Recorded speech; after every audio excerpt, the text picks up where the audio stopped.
Puji nama Tuhan. Selamat pagi. Selamat bertemu kembali dalam program kita membaca Alkitab setiap hari. Bapak Ibu, kita ikutin terus pembacaan Alkitab kita.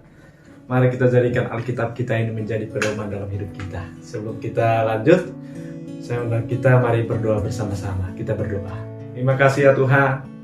Pagi hari yang indah ini kami boleh bertemu kembali dalam program kami membaca Alkitab setiap hari. Tuhan, kiranya Roh-Mu yang menolong kami sehingga kami boleh terus melangkah di dalam tuntunan firman-Mu. Terima kasih Tuhan. Renungan kami hari ini pun biarlah Roh Kudus yang memimpin kami dan firman-Mu memberkati kami. Di dalam Yesus Kristus kami berdoa. Haleluya. Amin. Bapak Ibu yang dikasih Tuhan, pagi hari ini kita masuk dalam episode 19 Februari. Tema kita hari ini menjadi murid Yesus. Menjadi murid Yesus. Markus 3 ayat 14 sampai ayat yang ke-15. Saya bacakan baik kita, saya kutip dari pembacaan Alkitab kita hari ini. Ia menetapkan 12 orang untuk menyertai dia dan untuk diutusnya memberitakan Injil. Dan diberinya kuasa untuk mengusir setan. Dalam pembacaan kita hari ini, Yesus memanggil atau Yesus memilih murid-muridnya. Kalau kita perhatikan saudara, Yesus memilih bukan berdasarkan kepintaran mereka, bukan berdasarkan kejeniusan mereka, bukan berdasarkan harta yang mereka miliki, dan juga bahkan bukan karena kebaikan mereka atau kesalehan mereka. Karena apa? Sebagian murid-murid Tuhan juga ada pemungut cukai yang dipandang oleh ahli-ahli Taurat atau secara hukum yang dianut orang Yahudi pada saat itu adalah orang berdosa. Mereka dikategorikan orang berdosa. Mereka hanya orang-orang biasa saja, saudara. Artinya apa, saudaraku? Setiap kita ini punya kesempatan untuk menjadi murid Tuhan. Amin. Bukan hanya orang yang baik, bukan hanya orang yang suci. Ada sebagian juga memang saudara murid Tuhan, ada seorang dokter juga saudara. Artinya apa? Menjadi murid Tuhan mau dari golongan yang berpendidikan tinggi maupun tidak berpendidikan saudara, setiap kita punya kesempatan untuk menjadi murid Tuhan. Saudara mau menjadi murid Tuhan? Amin. Saudara yang dikasih Tuhan, kita melihat bagaimana Yesus mengajar murid-muridnya cukup unik saudara. Murid-murid harus selalu bersama-sama dengan Yesus. Nah, inilah cara Yesus, saudara, mengajar mereka. Yesus harus menjadi rekan kerja bagi murid-muridnya. Mereka harus satu pelayanan, mereka bekerja bersama-sama, begitu, saudara. Demikianlah Yesus mengajar murid-muridnya. Yesus mengajar di bumi, Yesus melayani di bumi tidak begitu lama, saudaraku ya. Kurang lebih hanya 3 tahun atau 3 tahun setengah begitu saudara. Tetapi murid-murid yang sudah dipilih oleh Tuhan ini, merekalah yang melanjutkan apa yang telah dimulai oleh Yesus. Merekalah yang menyebarluaskan sampai ke seluruh penjuru bumi. Bahkan bukan hanya memberitakan Injil, murid-murid juga diperlengkapi oleh kuasa saudaraku. Mereka menyembuhkan banyak orang. Mereka melakukan tanda-tanda ajaib juga. Karena apa? Ada kuasa Allah juga yang menyertai mereka. Saudaraku, apa sih yang menjadi tujuan menjadi murid Yesus? Apa sih yang menjadi tujuan kita menjadi murid Yesus? Hanya satu tujuan kita, saudaraku, menjadi murid Kristus. Menjadi murid Yesus adalah menjadi serupa dengan Kristus. Amin. Menjadi serupa segambar dengan Kristus. Saya bacakan dalam kitab Roma pasal yang ke-8 ayat yang ke-29. Sebab semua orang yang dipilihnya dari semula, mereka juga ditentukannya dari semula untuk menjadi serupa dengan gambaran anaknya, supaya ia, anaknya itu, menjadi yang sulung di antara banyak saudara. Tujuan utama kita, saudaraku, menjadi serupa dengan Kristus. Yang jadi pertanyaan yang saya sampaikan bagi kita hari ini, saudara, bagaimana kita menjadi murid Kristus? Bagaimana kita menjadi murid Kristus? Injil Matius pasal yang ke-16 ayat yang ke-24 mengatakan, lalu Yesus berkata kepada murid-muridnya, setiap orang yang mau mengikut aku, atau setiap orang yang mau menjadi murid Yesus, apa saudara syaratnya? Ia harus menyangkal dirinya. Ia harus menyangkal diri.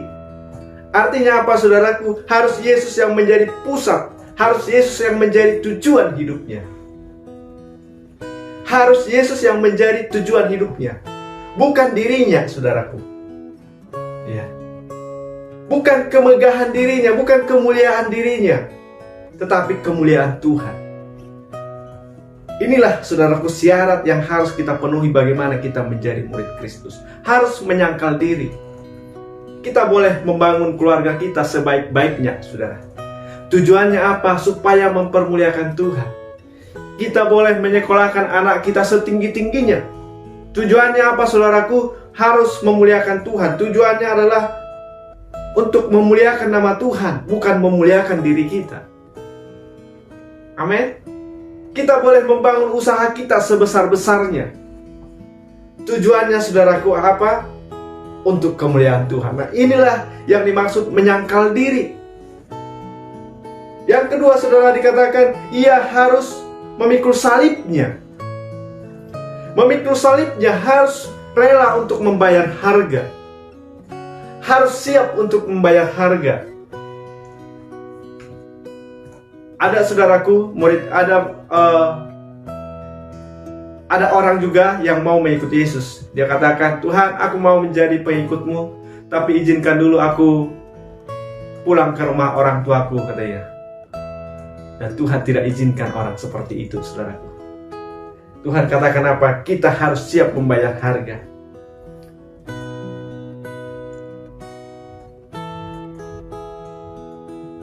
Kita harus siap untuk membayar harga. Kita harus siap menghadapi kesulitan-kesulitan yang sudah ada di depan mata, saudara.